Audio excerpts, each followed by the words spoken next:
नमः संस्कृताय। हम लोग संस्कृत पढ़ रहे थे और संस्कृत में हम लोगों ने कल संज्ञा का टॉपिक पढ़ा था और संज्ञा में जाना था कौन से प्रश्न किस प्रकार से आते हैं, कौन सी संज्ञा क्या होती है। आज हम लोग नया टॉपिक पढ़ेंगे और संस्कृत में आज हम लोग पढ़ेंगे वाच्य। वाच्य क्या होता है और इसका जो परिवर्तन है वो कैसे किया जाता है और इससे जो भी आने वाले प्रश्न होते हैं वो किस प्रकार से पूछे जाते हैं। तो हम लोग देखते हैं कि जो वाच्य है ये क्या होता है और कितने प्रकार का होता है। आपको पता होगा कि संस्कृत या हिंदी में आप जिसे वाक्य कहते हैं, वाक्य और ये वाच्य होता है। इसमें क्या अंतर होता है कि जो वाक्य होता है ये एक सेंटेंस होता है। क्या होता है? वाक्य एक सेंटेंस होता है, जबकि इसी सेंटेंस को, इसी वाक्य को जो कहने का तरीका होता है उसे वाच्य कहते हैं। संस्कृत में वाच्य किसे कहते हैं? संस्कृत में वाच्य वाक्य को कहने का तरीका होता है। तो वाच्य क्या होता है? वाक्य को कहने का तरीका। वाक्य को कहने का तरीका वाच्य कहलाता है। वाच्य कहलाता है। वाक्य को कहने का तरीका वाच्य कहलाता है। और यहाँ जो वाच्य हैं वो 3 प्रकार के होते हैं। वाच्य कितने प्रकार के होते हैं? आपसे पूछा जाता है कि वाच्य कितने प्रकार के होते हैं, तो आप बताएंगे वाच्य 3 प्रकार के होते हैं। कौन कौन से होते हैं? जैसा कि पहला होता है, पहला क्या होता है? कर्तृवाच्य। पहला होता है कर्तृवाच्य। और दूसरा होता है कर्मवाच्य। दूसरा क्या होता है? कर्मवाच्य। तीसरा होता है भाववाच्य। भाववाच्य। तीसरा क्या होता है? तीसरा होता है भाववाच्य। इसमें आप जानेंगे कि कर्तवाच्य में क्या क्या नियम होते हैं और कर्मवाच्य के क्या क्या नियम होते हैं। जैसा कि आपको बताया जाए कि वाच्य क्या होता है, तो आप बताएंगे कि वाक्य को कहने का तरीका वाच्य कहलाता है। वाच्य कितने प्रकार के होते हैं? वाच्य 3 प्रकार के होते हैं। कौन कौन से होते हैं? कर्तवाच्य, कर्मवाच्य और भाववाच्य। क्वेश्चन आता है कि कर्तवाच्य को कर्मवाच्य में बदलना या कर्मवाच्य को कर्तवाच्य में बदलना या कर्तवाच्य से भाववाच्य में बदलना या भाववाच्य से कर्तवाच्य में बदलना। इस तरह से परिवर्तन करना भी आते हैं। तो आप सबसे पहले जानेंगे कि जो कर्तवाच्य है यहाँ पे कर्ता प्रधान होता है। क्या प्रधान होता है? कर्ता प्रधान होता है। इसीलिए तो नाम इसका कर्तवाच्य है। जैसा कि नाम से ही साफ झलक रहा है कि यहाँ पे कर्ता प्रधान होगा। ऐसे आपसे पूछा जाता कि कर्तवाच्य में प्रधान क्या होता, तो आप बताएंगे कर्ता। या फिर कर्ता प्रधान किस वाच्य में होता है, तो कहेंगे कर्तृवाच्य में। जैसा कि यहाँ पे क्या होता है? कर्म प्रधान होता है। नाम से ही पता चल रहा है, इसीलिए इसका नाम है कर्मवाच्य, क्योंकि यहाँ कर्म प्रधान है। और यहाँ भाव प्रधान है। यहाँ क्या प्रधान है? भाव प्रधान है, इसीलिए इसका नाम भाववाच्य है। ठीक है। तो आपसे पूछा जाएगा कि कर्ता प्रधान किसमें है? कर्तवाच्य में। कर्म प्रधान किसमें है? कर्मवाच्य में। और भाव प्रधान किसमें है? भाववाच्य में। तीनों नाम के अकॉर्डिंग काम कर रहे हैं। यहाँ आपसे कहा जाए कि जो कर्ता है, यहाँ पे जो कर्ता है यहाँ किस विभक्ति में होता है, तब आप कहेंगे कर्ता प्रथमा विभक्ति में होता है। कर्ता किस विभक्ति में होता है? कर्ता प्रथमा विभक्ति में होता है। और यहाँ का जो कर्ता होता है, प्रधान तो कर्म होता है, लेकिन यहाँ पे कर्ता भी तो होता है। तो यहाँ पे जो कर्ता होता है ये तृतीया विभक्ति में होता है। ऐसे क्वेश्चन बहुत आते हैं कि जिसमें तृतीय व्यक्ति का कर्ता होता है वो कौन सा वाच्य होता है, या कर्मवाच्य का कर्ता किस विभक्ति में होता है? तो आप बताएंगे तृतीया विभक्ति में। और यहाँ भी कर्ता तृतीया विभक्ति में होता है, यहाँ भी कर्ता तृतीया विभक्ति में होता है। तो आप देख पा रहे हैं कि दो वाच्य के कर्ता तृतीया विभक्ति में होते हैं, जबकि कर्तवाच्य का कर्ता प्रथमा विभक्ति में होता है। आगे देखेंगे, यहाँ जो कर्म होता है द्वितीया विभक्ति में होता है, कर्म द्वितीया विभक्ति में होता है। और यहाँ कर्म की एक कंडीशन होती है कि ये कर्म होता भी है और कभी कभी कोई वाक्य में नहीं भी होता है। तो यहाँ कर्म हो भी सकता है और नहीं भी हो सकता है। दोनों कंडीशन होता है कि जो कर्म है वो हो भी सकता है, हो भी सकता और नहीं भी हो सकता, या फिर कॉमा नहीं भी हो सकता। जैसा कि मैंने सिर्फ लिख दिया है, आप सुन रहे होंगे, कर्म हो भी सकता है और नहीं भी हो सकता है। यहाँ पे जो कर्म होता है, यहाँ पे जो कर्म होता है ये प्रथमा विभक्ति में होता है। कर्मवाच्य का कर्म प्रथमा विभक्ति में होता है और यहाँ पे कर्म का होना आवश्यक है, कर्मवाच्य में कर्म का होना आवश्यक है, जबकि यहाँ पे जो कर्म होता है वो होता ही नहीं है। आपसे पूछा जाता है कि कर्म रहित वाच्य कौन सा है? भाववाच्य। भाववाच्य में कर्म होता है? नहीं होता है। ठीक है, तो इस तरह से भी क्वेश्चन बनते हैं और आगे परिवर्तन से भी क्वेश्चन बनते हैं। आपसे कहा जाएगा कि इसका कर्म द्वितीय व्यक्ति में, यहाँ पे कर्म प्रथमा व्यक्ति में, यहाँ पे कर्म होता ही नहीं है। और आगे देखेंगे कि जो क्रिया होती है, यहाँ पे जो क्रिया होती है वो कर्ता के अनुसार होती है। क्रिया किसके अनुसार होती है? कर्ता के अनुसार होती है। जबकि यहाँ की क्रिया, कर्मवाच्य की क्रिया कर्म के अनुसार होती है। जिस लिंग वचन का कर्म होगा उसी लिंग वचन की क्रिया होगी, और कर्म के अनुसार। और भाववाच्य की क्रिया जो होती है, भाववाच्य की क्रिया जो होती है हमेशा स्वतंत्र होती है। कैसी होती है? हमेशा स्वतंत्र होती है। तो आपसे कहा जाए कि किस वाच्य की क्रिया स्वतंत्र होती है? भाववाच्य की। किस वाच्य की क्रिया कर्म के अनुसार होती है? कर्मवाच्य की। किस वाच्य की क्रिया कर्ता के अनुसार होती है? कर्तृवाच्य की। यहाँ पे जो क्रिया होती है ये क्रिया के रूप परस्मयी पदी में चलते हैं। किस में चलते हैं? परस्मयी पदी में चलते हैं। जैसे कि परस्मयी पदी में आपने देखा होगा इस तरह से लिखा जाता, पठति पठतः पठन्ति। ठीक है, पठति पठतः पठन्ति। और यहाँ की जो क्रिया होती है ये आत्मनेपदी में चलती है, आत्मनेपदी में चलती है। और इसका रूप कैसे चलता है?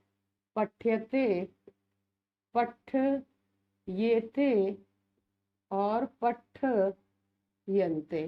ठीक है, पठ्यते, पठ्येते, पठ्यन्ते।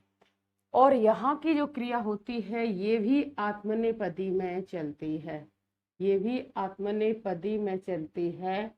लेकिन इसमें एक शर्त होती है कि यहाँ की जो क्रिया होगी वो हमेशा कैसी होगी? हमेशा लट लकार, लट लकार प्रथम पुरुष एक वचन की ही होती है, एक वचन की ही होगी। आपसे क्वेश्चन बनता है कि किस वाच्य में क्रिया लट लकार प्रथम पुरुष एक वचन की ही होती है? तब आप आंसर बताएंगे भाववाच्य में। तो यहाँ आप याद रखेंगे कि कर्ता चाहे किसी भी लिंग का हो, किसी भी पुरुष का हो, क्रिया हमेशा लट लकार प्रथम पुरुष एक वचन की होगी। जैसा कि पठ्यते शब्द बना है, सिर्फ ऐसा ही शब्द बनेगा, कर्ता किसी भी लिंग वचन कारक काल का हो। तो ये आपने जाना कि कौन से वाच्य में क्या प्रधान होता है और कैसे कैसे क्रिया लगती है आदि। जैसे कि कर्तवाच्य में कर्ता प्रधान होता है, कर्ता प्रथमा व्यक्ति में होता है, कर्म द्वितीय व्यक्ति में होता है, कर्म हो भी सकता है और नहीं भी हो सकता है। क्रिया कर्ता के अनुसार होती है, परस्मैपदी में होती है, जिस प्रकार से ये रूप चल रहे हैं, पठति पठता पठन्ति। और कर्मवाच्य में कर्म प्रधान होता है, और जो कर्ता है वो तृतीय व्यक्ति में होता है, और कर्म होता है प्रथमा व्यक्ति में। क्रिया कर्म के अनुसार चलती है, क्रिया आत्मनेपदी में चलती है, जैसे कि पठ्यते पठ्यते पठ्यन्ते। भाववाच्य में भाव प्रधान होता है, कर्ता तृतीय व्यक्ति में होता है, कर्म होता नहीं है, क्रिया स्वतंत्र होती है, क्रिया आत्मनेपदी के रूप में चलती है, और जो क्रिया होती है वो लट लकार प्रथम पुरुष एक वचन की ही होगी हमेशा। ठीक है, ऐसा इनसे बनने वाले क्वेश्चन आप अच्छे से जान सकते हो। जैसे कि अब इसके हम लोग एग्जाम्पल जानते हैं कि इसके क्या क्या एग्जाम्पल हो सकते हैं। तो आगे हम लोग जानते हैं इनसे क्या क्या एग्जाम्पल आ सकते हैं।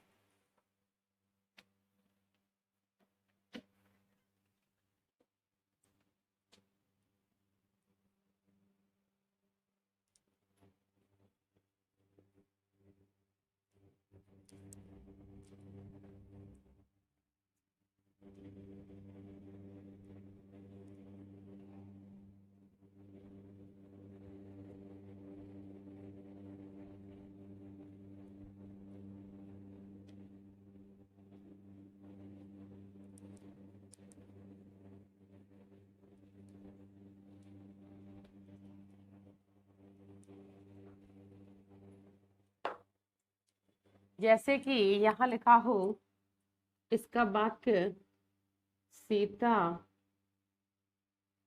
गृहं गच्छति, सीता गृहं गच्छति। ठीक है, ये ऐसा भी पूछा जाता है कभी कभी कि कोई भी वाक्य दिया जाएगा और आपसे पूछा जाएगा कि ये किस वाच्य का है। तो जब भी आपको सीता और इस तरह का कोई क्रिया दिखती है तो कर्तवाच्य होता है। अभी हम कुछ पहचान बताएंगे कि कैसे जानेंगे कि कर्तवाच्य के कर्ता कौन कौन हो सकते हैं और कर्मवाच्य के कर्ता कौन कौन से हो सकते हैं, या फिर क्रिया कर्तवाच्य की कौन होती है और कर्मवाच्य की कौन होती है। अभी सिर्फ हम इसके एग्जाम्पल लिख रहे हैं, जो हमने आगे लिखा था उसी के आगे आप नोट कर लेंगे कि ये जो एग्जाम्पल है ये कर्तवाच्य के हैं, और मैं इधर लिखूंगी वो कर्मवाच्य के होंगे, आगे भाववाच्य के होंगे। जैसे अहम अहम रामायणम रामायणम पठामि, अहम रामायणम पठामि, और त्वम त्वम विद्यालयम त्वम विद्यालयम गच्छसि, त्वम विद्यालयम गच्छसि। और आगे देखेंगे बालकः बालकः धावन्ति, बालकः धावन्ति, या फिर आगे देखेंगे सा लिखति। आदि बहुत से वाक्य हो सकते हैं जो कर्तवाच्य के होते हैं। तो यहाँ आप देख पा रहे हैं कि कर्म में द्वितीय विभक्ति है सभी में, और यहाँ देखो इन तीन वाक्य में कर्म है और यहाँ पे कर्म नहीं है, लेकिन जो क्रिया है वो कर्ता के अनुसार काम कर रही है। तो यहाँ दो प्रकार के वाक्य हो सकते हैं, कर्म सहित भी हो सकते हैं और कर्म रहित भी हो सकते हैं। यहाँ दोनों कंडीशन बन जाती हैं, जबकि यहाँ सिर्फ एक कंडीशन बनती है, सिर्फ कर्म होगा ही होगा। क्या होगा कि कर्म होकर ही वाक्य बनेंगे। जैसे कि इसी का बनाते हैं, सीतया सीतया गृहं गम्यते, सीतया गृहं गम्यते। इसका बनाओ, अहम का क्या हो जाएगा, मया रामायणम रामायणम पठ्यते, मया रामायणम पठ्यते।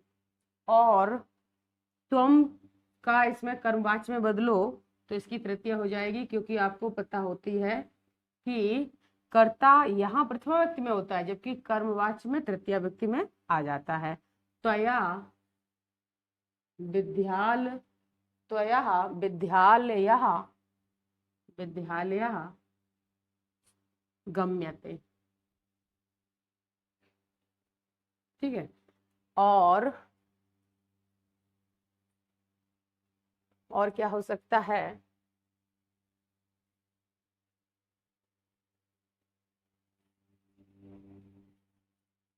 सा पुस्तकम, सॉरी,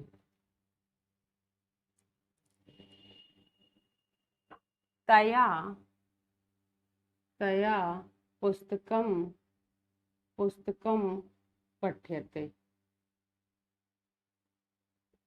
इसका मतलब है, यहाँ कह रहे सीता घर जाती है, बोलने में अंतर हो रहा है, सीता घर जाती है, जबकि यहाँ कह रहे हैं सीता के द्वारा घर जाया जाता है, सीता के द्वारा घर जाया जाता है। इतना ही अंतर होता है। मैं रामायण पढ़ता हूँ, मेरे द्वारा रामायण पढ़ी जाती है, बोलने का अंतर समझ में आ रहा है। तुम विद्यालय जाते हो, तुम्हारे द्वारा विद्यालय जाया जाता है। बालक दौड़ते हैं, और यहाँ पे क्या होता, कर्म होना ही होता है, इसलिए इसका कर्मवाच्य नहीं बन सकता, तो मैंने दूसरा वाक्य लिख दिया कि उसके द्वारा पुस्तक पढ़ी जाती है, उसके द्वारा पुस्तक पढ़ी जाती है। अब भाववाच्य के भाग देखते हैं।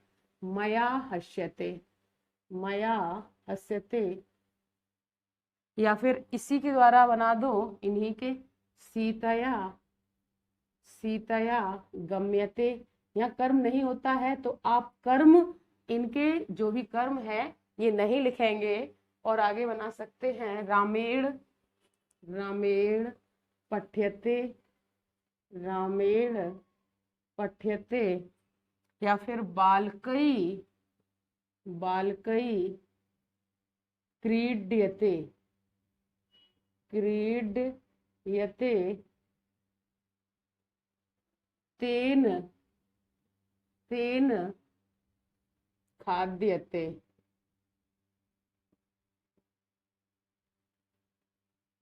आप देख पा रहे हैं कि यहाँ पे किसी भी वाक्य में मैंने कर्म नहीं लिखा। क्यों नहीं लिखा? क्योंकि इससे पहले मैंने बताया था भाववाच्य में कर्म नहीं होता है। जब भी आपको कोई भाववाच्य मिले तो उसमें कर्म नहीं होगा। जहां भी आपको भाववाच्य देखना हो कि इसमें भाववाच्य हो सकता है या नहीं, तो अगर कर्म है उसमें तो वो भाववाच्य नहीं हो सकता है, और कर्म नहीं है तो भाववाच्य हो सकता है। माया हस्यते का मतलब मेरे द्वारा हंसा जाता है, और सीतया गम्यते सीता के द्वारा जाया जाता है। रामेण पठ्यते राम के द्वारा पढ़ा जाता है। बालकई क्रीड्यते बालक के द्वारा खेला जाता है। तेन खाद्यते उसके द्वारा खाया जाता। कहने का मतलब कोई क्रिया कर्ता पे काम कर रहा है, कर्ता के आधार से बोला जा रहा है तो कर्तवाच्य हो गया। जैसे सीता घर जाती है, अगर यहाँ लड़का होता, कोई राम होता, तो राम घर जाता है।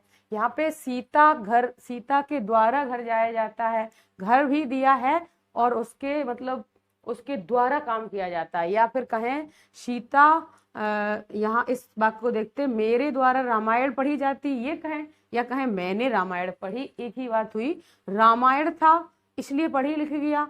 अगर यहाँ कोई शब्द होता ग्रंथ तो पढ़ा लिख देते, क्योंकि रामायण स्त्रीलिंग होता है और ग्रंथ पुल्लिंग होता है। तो इसी तरह से आपका जो मेन भाव है, मुख्य भाव है, यहाँ कर्म पर जाता है, जबकि यहाँ मुख्य भाव आपका कर्ता पर जाता है। और यहाँ मुख्य भाव भाव पर ही जाता है, मुझसे हंसा नहीं जाता है या मुझसे हंसा जाता है, सीता से जाया जाता है, सीता से जाया नहीं जाता है। इस तरह का कोई भी वाक्य होता है, हिंदी में भी आप देख पा रहे हैं कि तो भाववाच्य होते हैं। तो इस तरह से आपको ऐसे भी पूछ लिया जाता है कि कोई एक इनमें से वाक्य लिखा होगा, पूछा जाएगा ये किस प्रकार का वाच्य है। अगर उसमें कर्म है और आपके कर्ता तृतीय व्यक्ति में है और आत्मनेपदी क्रिया लगी है तो कर्मवाच्य हो सकता है। अगर कर्म है या नहीं भी है लेकिन कर्ता प्रथमा व्यक्ति में है तो कर्तवाच्य होता है, और कर्म नहीं है, कर्ता तृतीय व्यक्ति का है, तब भी आपका भाववाच्य होता है। तो इधर आपने इतना जान लिया। आपने इसी तरह ये लिख के आपसे कर्मवाच्य पूछा जा सकता है या कर्मवाच्य लिख के कर्तवाच्य पूछा जा सकता है। ट्रांसफॉर्मेशन कैसे बनते हैं? कर्तवाच्य से कर्मवाच्य बनाने के लिए आता है, या फिर कर्मवाच्य से कर्तवाच्य बनाने के लिए आता है। मतलब इधर से इधर भी जाते हैं और इधर से इधर भी आते हैं। अगला ये हो सकता है कर्तवाच्य से आपसे भाववाच्य बनाने के लिए दिया जाए, और भाववाच्य से कर्तवाच्य बनाने के लिए दिया जा सकता है। जबकि कर्म से भाव या फिर भाव से कर्म नहीं ट्रांसलेट किया जाता है, क्योंकि यहाँ कर्म नहीं होता है, यहाँ होता है। तो आपको किस प्रकार से बदलना होगा? कर्तवाच्य को कर्मवाच्य में बदलना होगा और कर्मवाच्य से कर्तवाच्य में बदलना होता, जबकि कर्तवाच्य से भाववाच्य में बदलना होता है और भाववाच्य से कर्तवाच्य में बदलना होता है। तो आगे हम लोग देखेंगे कि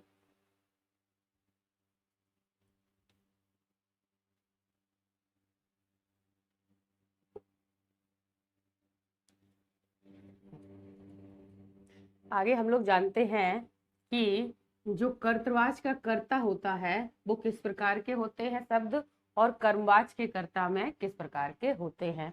यहाँ देखेंगे कि जो कर्ता है, कर्तवाच्य का कर्ता, कौन से वाच्य का कर्ता, कर्तवाच्य का कर्ता, अगर लिखा हो यहाँ पे सा, क्या लिखा हो सा, तो कर्मवाच्य में इसको किस प्रकार से करना है, तो कर्मवाच्य में इस सा का तेन करना होता है। क्या करना होता है, तेन करना होता है। जब भी कहीं तेन लिखा मिल जाए तो आप समझेंगे कि वो कर्मवाच्य या फिर भाववाच्य हो सकता है, या फिर भाववाच्य हो सकता, लिखा हो तो आपका कर्तवाच्य का कर्ता होता है। आगे देखेंगे, अगर इस प्रकार से सा लिखा हो तो आपका कर्मवाच्य और भाववाच्य में तया हो जाता है, और जब लिखा हो भवान तो हो जाता है भवती। इसी तरह से कुछ शब्द होते हैं, अगर आपको दिख जाए तो आप देख पाएंगे कि वो कर्मवाच्य या कर्तवाच्य में अंतर समझ में आने लगता है। जैसा कि आपसे लिखा हो भवती, क्या लिखा हो यहाँ पे भवान का भवती, जबकि जो भवान शब्द है, सॉरी थोड़ा सा, जो भवान शब्द है ये दो प्रकार से होते हैं। ये भवान पुल्लिंग के लिए होगा तो इसका भवता बनेगा, और ये भवती जो होता है ये स्त्रीलिंग के लिए होता है, इसका भवत्या बनेगा। ठीक है, जैसे कि ऐसा लिखा हो आप कहाँ जा रहे हो, तब भवान बोलेंगे क्योंकि पुल्लिंग शब्द है, और ऐसा लिखा हो आप कहाँ जा रही हो तो फिर स्त्रीलिंग के लिए भवती बोलेंगे, इसमें तृतीया भवत्या बनेगा और भवान का भवता बनेगा। ठीक है, और आगे देखेंगे कि शब्द अगर अहम लिखा हो तो कर्तवाच्य होता है और अहम का तृतीया मया होती है। आगे त्वम लिखा हो तो इसका तृतीया त्वया होता है। ठीक है, और क्या लिखा हो, इसी के बहुवचन लिखे हों, वयम लिखे हों तो अस्माभि हो जाते हैं, वयम के क्या हो जाते हैं, अस्माभि। ठीक है, और आगे देखते हैं,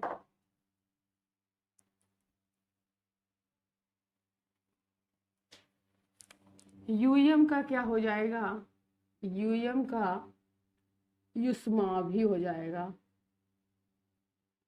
यूयम का युष्माभि जो मैं ये इस लाइन पे दे रही थी वो आपके कर्तवाच्य के कर्ता थे, और ये कर्म और भाववाच्य के, कर्म और भाववाच्य के। ठीक है, अगर लिखा हो कोई नाम लिखा हो स्त्रीलिंग वाला, जैसे रमा लिखा हो तो रम्या हो जाएगा, रमा का क्या हो जाएगा, रम्या हो जाएगा। और कोई पुल्लिंग का नाम लिखा हो, जैसे राम लिखा हो तो रामेण हो जाएगा, राम का रामेण हो जाएगा। बालक लिखा हो इस प्रकार से तो बालकेन हो जाएगा, बालकेन हो जाएगा।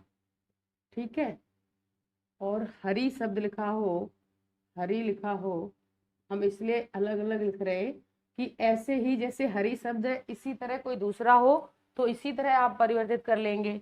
और साधु लिखा हो, साधु लिखा हो तो साधुना हो जाएगा। ऐसे परिवर्तित होते हैं। तो यहाँ आप जान पा रहे हैं कि अगर आपको ये वाले शब्द दिखाई दे रहे हैं तो वो भाववाच्य हो सकता है या फिर कर्मवाच्य हो सकता है। अगर आपको ये वाले शब्द दिखाई दे रहे हैं तो सिर्फ वो पहचानने में आपको आसानी हो जाएगी, सिर्फ वो कर्तवाच्य हो सकते हैं। तो कर्तवाच्य के कर्ता इस तरह के होते हैं, ये जो लिखे हैं, कर्मवाच्य और भाववाच्य के कर्ता इस तरह होते हैं और तृतीया व्यक्ति में होते हैं। ठीक, अगर कर्तवाच्य का कर्ता प्रथमा बहुवचन का है तो कर्मवाच्य का भी कर्ता तृतीय बहुवचन का बनेगा। वचन परिवर्तित नहीं होगा, सिर्फ हमारी विभक्ति परिवर्तित होगी, यहाँ पहली रहेगी और इधर पे तीसरी होती है। ठीक, तो इधर आपने इतना जाना। अब हम जानते हैं कुछ क्रियाओं में कैसे परिवर्तन होते हैं। तो इधर इतना आप देख लो एक बार, फिर हम जानते हैं कि कुछ क्रियाओं में भी परिवर्तन होता है, तो उनका परिवर्तन कैसे हो सकता है। ठीक है,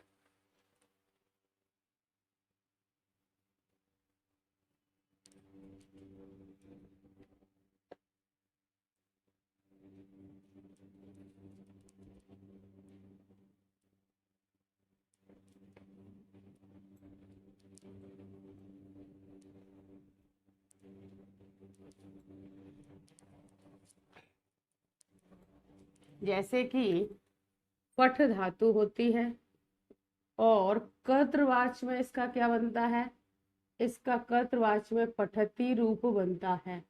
ठीक है, जबकि कर्मवाच्य और भाववाच्य में क्या बन सकता है, इसका पठ्यते बन सकता है, पठ्यते बनता है। ठीक है, तो आपने देखा कि अगर पठती लिखा है तो कर्तवाच्य होता है, और पठ्यते लिखा तो या तो कर्मवाच्य हो सकता है या भाववाच्य, क्योंकि दोनों में क्रिया आत्मनेपदी की लगती है। ध्यान रखना, अगर कर्म सहित क्रिया है तो कर्मवाच्य होगा, कर्म रहित है तो भाववाच्य हो जाएगा। ठीक है, इसी तरह जैसे चल लिखा हो, चल क्रिया है तो यहाँ पे चलती हो जाएगा, जबकि इसमें चल्यते हो सकता है, चल्यते हो सकता है। आगे देखेंगे, भू लिखा हो, भू, तो क्रिया का रूप कैसे बनता है, भवती, और यहाँ पे भव्यते, भव्यते या भूयते भी हो सकता है, या भूयते भी होता है। क्या होता है, भूयते। ठीक है, तो इस तरह से आप देख रहे हैं कि कैसे कैसे पहचानने का तरीका होता है।